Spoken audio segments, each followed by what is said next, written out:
Welcome to today's watercolor landscape painting tutorial. I'm Bill Holcomb and today we are off to St. George Island in Florida to paint this beautiful lighthouse. You can download my free sketch from the link below. So let's get painting. After putting some clear washes water here and there, I then go into Windsor Blue using a mop brush about size 20, so a large one. And I lay on some of that Windsor Blue, avoiding in the main the areas where I've put some water down, clear water, so that we can use those areas for the white fluffy clouds. And you come right up to the lighthouse. Do that as accurately as you can. Now, of course, I'm keeping the paper in one position for the purpose of the video, but with this type of sky, you could, if you wish, move the paper around to give you easier access to certain lines, such as the sides of the lighthouse, the top of the roof here, to the property. Then I've gone into a number 10 round brush, and I'm fusing in the blue into the white areas.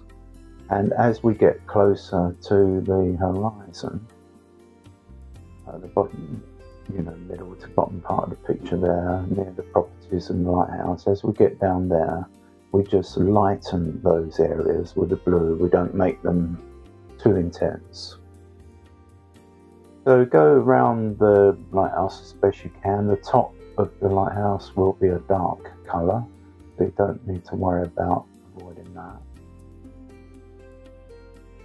This number 10 brush will help you achieve a little bit more accuracy, as I'm demonstrating now. But like I said, you could move the paper around if you wish to. Then lighter at the bottom. To make it lighter at the bottom, you can just add a little bit of water with that blue, lighten it. And then you'll continue with that, and you'll see soon that what we'll also do is soften those edges some more, just neaten up the cloud areas a little bit. And we will also eventually be using a little bit of soft tissue to dab those areas, soften and make the clouds as realistic as possible. So just doing that now using the number 10 pointed brush.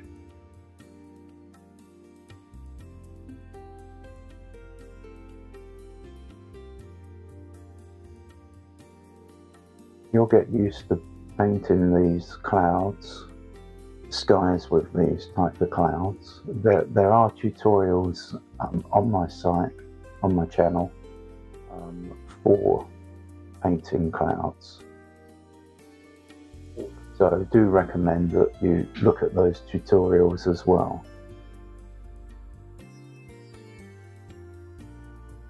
Either side of the lighthouse, we want that quite blue, so that there'll be a nice contrast with the white of the lighthouse.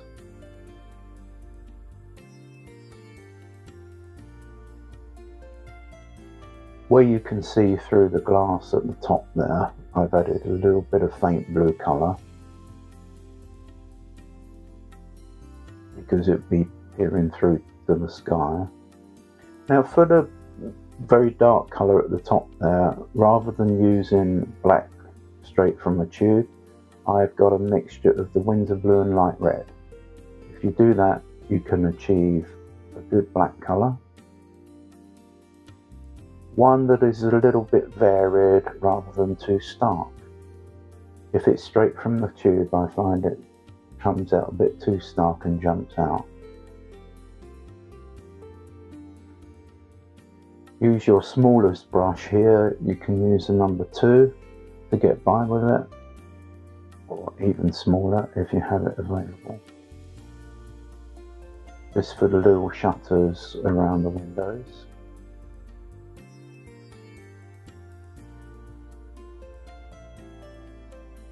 Then bearing in mind that the sun is from the right, so shadows being cast on the left.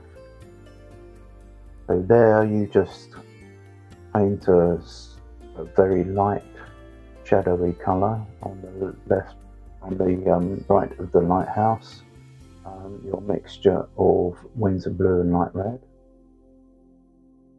Then for the roof you can do your light red and some Windsor Blue to get that colour on the roof, and then mainly light red for the brickwork area that I'm painting now. So I've painted around the window, which we call negative painting. I'm leaving the white of paper for the window to come in later.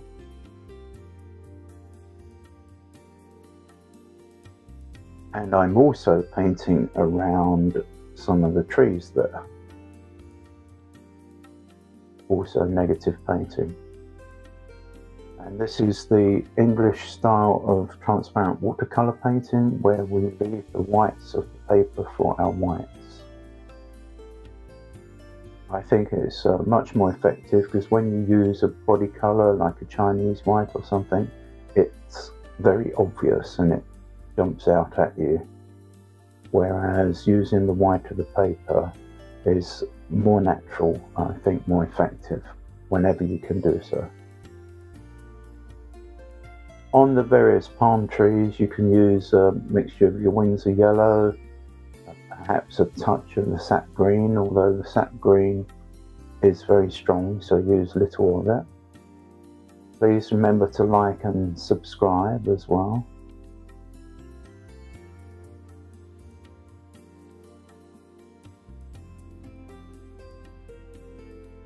So you start, as always, with your light washes first, and then go into the darker. And we're just shaping up the trees now with their distinctive shapes of the foliage of such palm trees. And as you can see, these particular palm trees have been tended to regularly, as you can imagine, for this location of the St. George Island Lighthouse, and therefore they have those distinctive shapes towards the top of the trunks where they meet the palms, where some palms have been cut off over the years. And this little property does have a little green hedge alongside of it, so that's quite handy actually, instead of just all brickwork. And so you lay your light colour on at first as usual, and then wet in wet, put in your darker on. And you'll see for these little bushes, I've here and there laid down some red spots here and there, which will be the flowers later. And we will eventually be painting the green around those.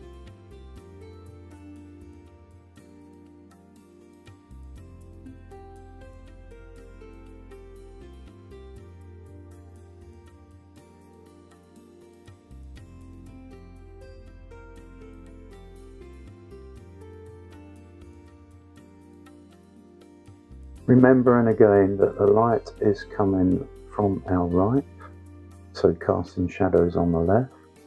That's why I've laid down the darker colour on the left first, and then a lighter colour, the darker colour on the right first, and then a lighter colour on the left. And once again, at the top of the trunks there are areas where different foliage has been cut back.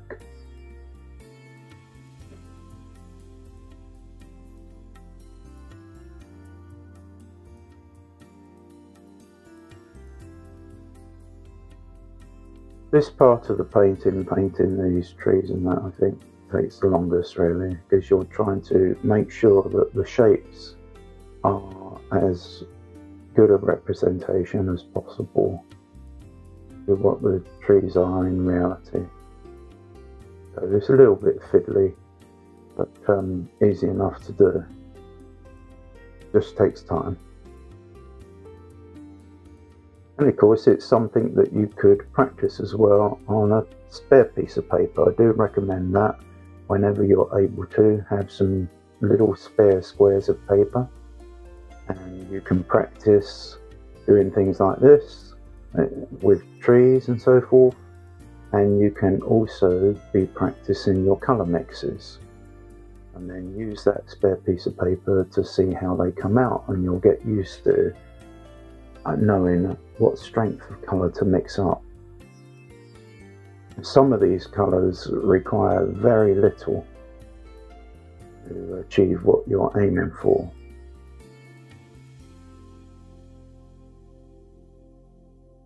Because they're so intense, and they are the Winsor and Newton artist quality colours, so they are better than the basic student brand. And they go a very long way, so you might say, oh, look a bit expensive, but one of those tubes lasts you for a long time indeed. And you squeeze the liquid paint into your palette wells and use it, and what's left there will harden, and you'll be able to use over and over again to avoid wastage. So here I am now filling in at the bushes. Your light wash first, and then whilst that's wet, going into the darker greens, and just avoiding as much as possible the reds that we laid down first of all, and then later I'll be strengthening up those reds so that they pop out more and are more eye-catching. So he's just showing you this one bush first, and then the other two bushes will repeat the same process. We won't need to show a video of the ones on the right. Here I am now strengthening up those little red areas for the flowers, and as you can see, it's now showing a nice contrast.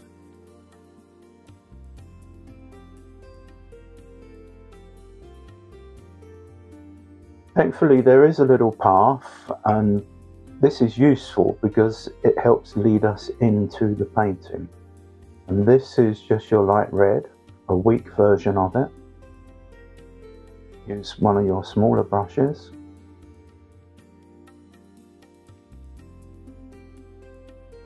Just paint that path in as I'm demonstrating now. And you can see how it helps bring your eye into the painting and towards the lighthouse. Once that's dry, we then tackle the grass areas. Use your Windsor yellow with a touch of the sap green. You could also have a little tiny touch of the Windsor blue if you need to, but that will come more later, because we're first of all laying on some lighter green first. Using a number 10 here. This particular number 10 has got a good point to it, so I can get away with some of the detail. Over the time, of course, the points tend to get worn down, and then you might need a different brush for such detail, but this one's still quite pointed.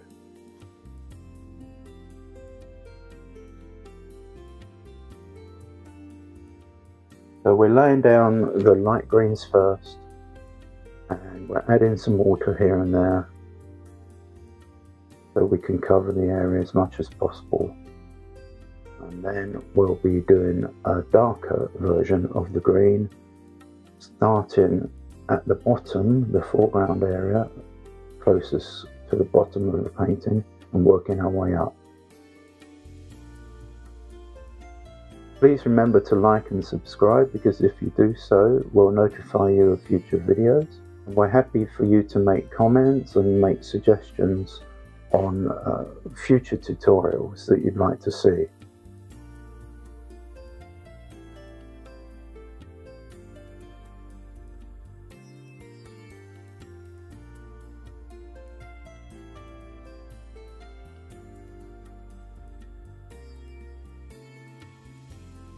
Now dropping in that darker version of the green, as I mentioned, closest to the bottom first, and working your way up, and we'll soon be completed.